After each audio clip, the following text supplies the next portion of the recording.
दुनिया के सारे मंदिरों में आरती होती है वो रात्रि को। यहाँ की जो आरती होती है वो प्रदोष काल में होती है। सूरज जब ढल रहा होता है और चंद्रमा का प्रवेश होता है, रात भी नहीं होती, दिन भी नहीं होता, तब यहाँ की आरती। यहाँ की आरती का बड़ा महत्व है प्रदोष के समय की। तो हमारा भी ये प्रयास है पूरा कि खुले आसमान में प्रदोष जो एक कथा रह गई है प्रदोष शिव पुराण, वो कहीं नहीं बाजते हुए वो प्रदोष शिव पुराण की कथा खुले आसमान में प्रदोष के समय पर ही चालू। जब प्रदोष का समय चालू हो उस समय पर वो शिव पुराण चालू हो और उस समय पर लोग उस कथा को श्रवण करें, भले फिर सुनते सुनते रात्रि हो जाए 1-2 घंटा की, पर प्रदोष काल से चालू होकर रात्रि तक उसको श्रवण की जाए और उसको लोग सुने। और उसमें जितनी माताएं, भले उसको 25 साल 30 साल 35 साल 40 साल की अगर शादी को हो गए और बच्चा नहीं हुआ हो, तो वो प्रदोष काल की कथा सुनकर बैठकर वहीं पर बेलपत्र ग्रहण करे और बाबा की ऐसी कृपा हो कि 3 महीने में फिर उसका गर्भ ठहर जाए बच्चों को।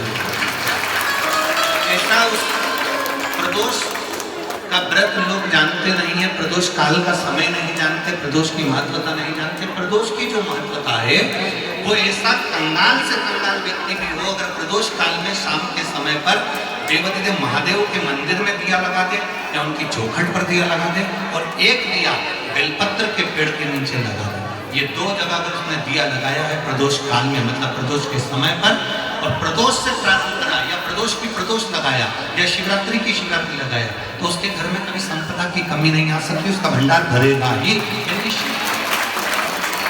तो प्रदोष की महत्वता है। अगर 30 साल की शादी को हो गए और अगर भगवान कृपा करे 30 साल की शादी को हो गए, तो प्रदोष काल के समय पर अगर भगवान शंकर के मंदिर में खीर का भोग लगाए और अशोक सुंदरी वाली जगह पर अगर घी की 7 बिंदी रखकर उस बिंदी का घी थोड़ा सा उस खीर में डालकर वहीं मंदिर में बैठकर उस खीर प्रसाद को पाए, तो 30 से 35 साल की अगर शादी को हो जाए तो संतान होती ही है।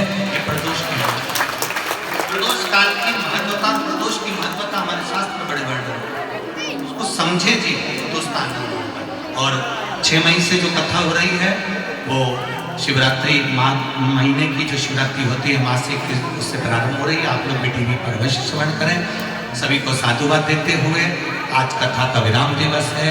मैं बहुत बहुत व्यासपीठ पर नमन करता हूँ और चिरंजीवी राघव मिश्रा जी को भी साधुवाद देता हूँ, जिन्होंने अपनी तोतरी भाषा में और सहज भाषा में, सरल भाषा में कथा को कहा और आप लोगों ने उसको स्वीकार किया, उसके लिए साधुवाद है। संपूर्ण मंदिर के समिति के सभी सदस्यों को साधुवाद है। यजमान परिवार को मैं नमन करता हूँ, जिन यजमान परिवार ने श्री महेंद्र जी शर्मा जी को, दीदी सुधा किरण जी को दिल्ली से और हमारी आई जो इस व्यासपीठ को लगातार संभालती है और इस व्यासपीठ की सेवा में लगी रहती है। हम कहें कि आई दुनिया के लोग कहीं पर भी सेवा कर रहे हो, इतने सारे कार्यकर्ता लगे रहते हैं, पर बाबा ने आपको उस पीठ की सेवा दी है जिस पीठ पर शिव 24 घंटे विराजमान रहते हैं। इस पीठ के सामने लोग आते हैं, नरियल देते हैं, प्रणाम करते हैं, नमन करते हैं और विनती करते हैं, वो 3 महीने में वापस आ ही जाता है। इस पीठ की महत्वता ही कुछ है। तो बहुत बहुत साधुवाद, धन्यवाद देता हूँ और देवाधिदेव महादेव